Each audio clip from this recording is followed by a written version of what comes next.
আসসালামু আলাইকুম, শুভেচ্ছা সহ আমন্ত্রণ চ্যানেল আই সংবাদে আপনাদের সাথে আছি আমি নবনীতা। বিস্তারিত সংবাদের শুরুতেই জানিয়ে দিচ্ছি ফ্রেশ আটা ময়দা সুজি সংবাদ শিরোনাম। পবিত্র হজের খুতবায় ফিলিস্তিনিদের হেফাজত ও মুসলমানদের ঐক্য দৃঢ় করার আহ্বান, বিশ্ব মানবতার মঙ্গল কামনা। প্রিয়জনের সঙ্গে ঈদ উদযাপনে বাস, ট্রেন, লঞ্চে বাড়ির পথে রাজধানীবাসী। সড়কে দীর্ঘ যানজটের পাশাপাশি রেল, নৌপথেও যাত্রীদের ভিড়। এবং পরিবেশ বান্ধব উন্নয়নে বিশেষজ্ঞদের তাগিদ, বিশ্ব পরিবেশ দিবসে রাজধানী সহ বিভিন্ন জেলায় প্রকৃতি ও জীবন ফাউন্ডেশনের কর্মসূচি।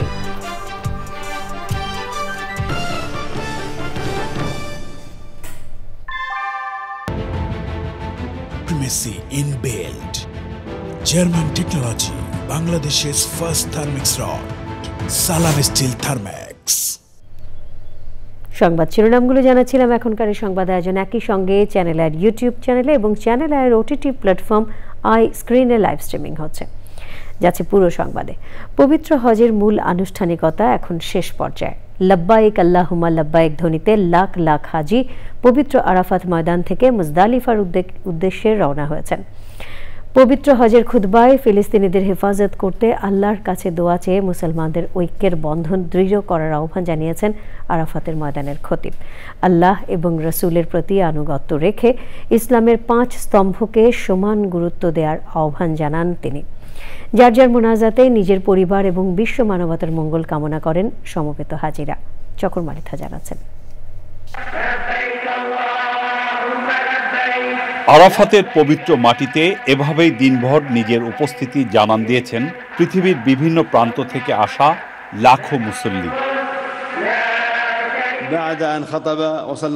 হজের আনুষ্ঠানিকতার মূল অনুষঙ্গ পবিত্র আরাফাত ময়দানের মসজিদে নামিরার মিম্বারে দাঁড়িয়ে খুতবা দিয়েছেন সৌদি আরবের সূরা কাউন্সিলের সাবেক চেয়ারম্যান, মসজিদুল হারামের প্রবীণ ইমাম ও খতিব শায়েখ ডক্টর সালেহ বিন আব্দুল্লাহ বিন হুমায়ুন। বাংলাদেশ সময় 3:18 শুরু হয়ে 3:40 পর্যন্ত টানা 22 মিনিট খুতবা দেন আরাফাতের খতিব।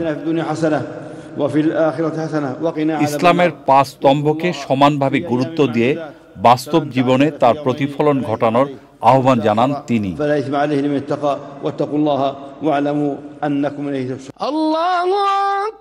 খুতবা শেষ হওয়ার সাথে সাথেই নামাজের জন্য আজান দেয়া হয়।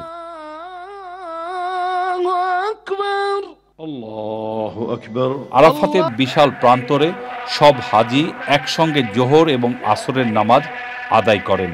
পরে যার যার মতো করে মোনাজাতে নিজের পরিবারের এবং বিশ্ব মানবতার মঙ্গল কামনা করেন সমবেত হাজিরা। হজের নিয়ম অনুযায়ী সূর্যাস্তের সঙ্গে সঙ্গে হাজিরা পরবর্তী গন্তব্য 5 কিলোমিটার দূরে মুজদালিফার দিকে রওনা হন। মুজদালিফায় মাগরিব ও এশার নামাজ আদায় করে সেখানেই খোলা আকাশের নিচে রাত্রি যাপন করবেন আল্লাহর মেহমানরা। সেখান থেকে শয়তানকে মারার জন্য প্রয়োজনীয় পাথর সংগ্রহ করবেন। শুক্রবার ফজরের নামাজ আদায় করে আল্লাহর মেহমানরা আবার যাবেন মিনায়।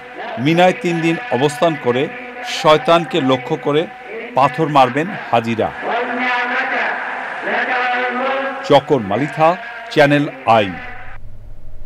শনিবার দেশব্যাপী উদযাপন হবে পবিত্র ঈদ উল আজহা। স্বজনদের সাথে ঈদের আনন্দ ভাগাভাগি করতে ইতিমধ্যে বাড়ির উদ্দেশ্যে রাজধানী ছাড়ছেন মানুষ। এতে ভিড় বাড়ছে রাজধানীর বাস টার্মিনাল, মহাখালী, গাবতলী, সাদাবাদ সহ বিভিন্ন এলাকায়। তবে বাস মালিকদের বিরুদ্ধে অতিরিক্ত ভাড়া আদায় এবং ভোগান্তির অভিযোগ করছেন যাত্রীরা। এছাড়া কমলাপুর রেলওয়ে স্টেশন ও সদরঘাট লঞ্চ টার্মিনালেও দেখা গেছে ঘরমুখী মানুষের ঢল। ঈদ উপলক্ষে বুধবার অধিকাংশ, বৃহস্পতিবার বাকি কারখানা ছুটি এবং সরকারি অফিসগুলো ছুটি ঘোষণা করায় ঈদে ঘরে ফেরা মানুষের ভিড় বেড়েছে সবখানেই।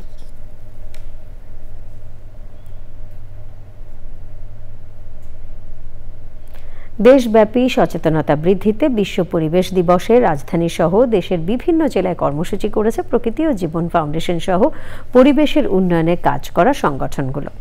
আয়োজনে অংশ নিয়ে জাতীয় অর্থনৈতিক ও সামাজিক লক্ষ্য অর্জনে পরিবেশ বান্ধব উন্নয়নের বিকল্প নেই বলেছেন বিশিষ্টজনেরা। পরিবেশ দূষণ রোধে আইনের কঠোর প্রয়োগের পাশাপাশি বেসরকারি উদ্যোগে গুরুত্ব আরোপ করেন তারা।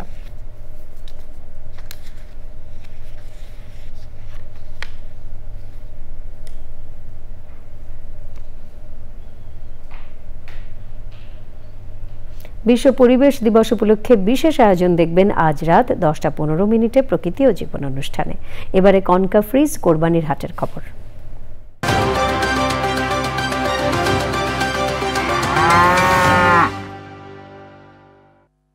অ্যাক্টিভেটেড কার্বন ডিওডোরাইজার যুক্ত কনকা ফ্রিজে এক খাবারের গন্ধ অন্য খাবারে যেতে পারে না।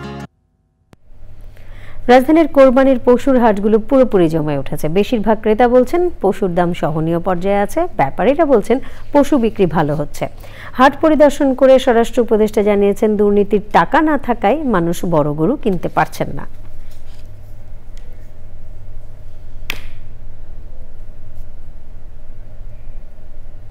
এরই সাথে সংবাদে নিয়ে নিচ্ছি খানিকক্ষণের বিরতি, আর বিরতির পর অন্যান্য সংবাদের সাথে জানিয়ে ফিরব। জাতিসংঘের নিরাপত্তা পরিষদে গাজায় যুদ্ধবিরতির প্রস্তাবে 14 সদস্য দেশের সমর্থন, ভেটো দিল যুক্তরাষ্ট্র।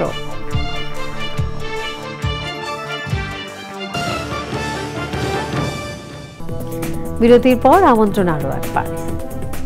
এবারে আমিন জুয়েলার্স আন্তর্জাতিক সংবাদ।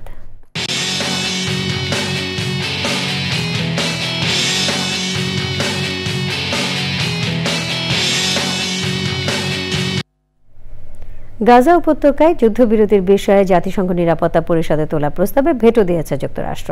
ওই প্রস্তাবে গাজায় অবিলম্বে নিঃশর্ত ও স্থায়ী যুদ্ধবিরতির আহ্বান জানানো হয়। বুধবারের ভোটে যুক্তরাষ্ট্রই ছিল একমাত্র দেশ যারা এই প্রস্তাবের বিপক্ষে ভোট দিয়েছে। নিরাপত্তা পরিষদের অন্য 14 সদস্য দেশ প্রস্তাবের পক্ষে সমর্থন দেয়। প্রস্তাবে গাজায় জিম্মি ইসরায়েলি নাগরিকদের মুক্তির আহ্বানও জানানো হয়েছিল। তবে প্রস্তাবে হামাসকে সন্ত্রাসী সংগঠন হিসেবে উল্লেখ করা হয়নি জানিয়ে একে গ্রহণযোগ্য নয় বলে ভেটো দিয়েছে যুক্তরাষ্ট্র। গাজায় ইসরায়েলি হামলায় আরও শতাধিক ফিলিস্তিনি নিহত হয়েছে। এক্সিম ব্যাংক বাণিজ্য সংবাদ।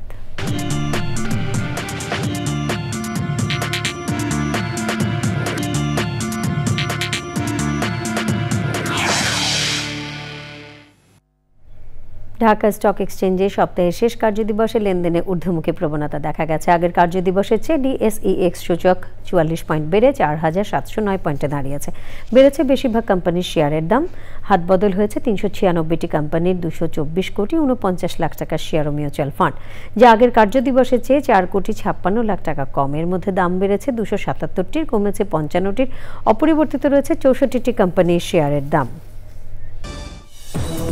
আপনারা দেখছেন চ্যানেল আই সংবাদ। বিভিন্ন কর্মসূচির মধ্য দিয়ে বিশ্ব পরিবেশ দিবস পালন করেছে প্রকৃতি ও জীবন ক্লাব। দিবসটি উপলক্ষে ঝিনাইদহে প্রকৃতি ও জীবন ক্লাবের বৃক্ষরোপণ কর্মসূচির উদ্বোধন করা হয়। পরিবেশ সচেতনতা সৃষ্টিতে মর্নিং বেল চিলড্রেন একাডেমির শিক্ষার্থীদের গাছের চারা উপহার দেওয়া হয়। কর্মসূচিতে প্রকৃতি ও জীবন ক্লাবের জেলা সমন্বয়ক, উপদেষ্টা, সভাপতি সহ বিশিষ্টজনেরা উপস্থিত ছিলেন। ভোলায় র্যালি, বৃক্ষরোপণ, চারা বিতরণ ও পরিষ্কার পরিচ্ছন্নতা অভিযানের মাধ্যমে দিবসটি উদযাপন করা হয়। জাতিসংঘ উন্নয়ন কর্মসূচি ইউএনডিপির সহযোগিতায় গ্রামীণ জন উন্নয়ন সংস্থার অ্যাডাপ্টেশন লার্নিং সেন্টারের উদ্যোগে এই কর্মসূচির আয়োজন করা হয়। বরগুনায় র্যালি ও বৃক্ষরোপণ করেছে প্রকৃতি ও জীবন ক্লাব। ধ্রুবতারা ইউথ ডেভেলপমেন্ট ফাউন্ডেশনের সহযোগিতায় নাথপন্থী লেক চত্বর থেকে শুরু করে শোভাযাত্রা শহরের বিভিন্ন সড়ক প্রদক্ষিণ করে, পরে জেলা প্রশাসক কার্যালয় চত্বরে বৃক্ষরোপণ করা হয়। এবারে খেলার খবর।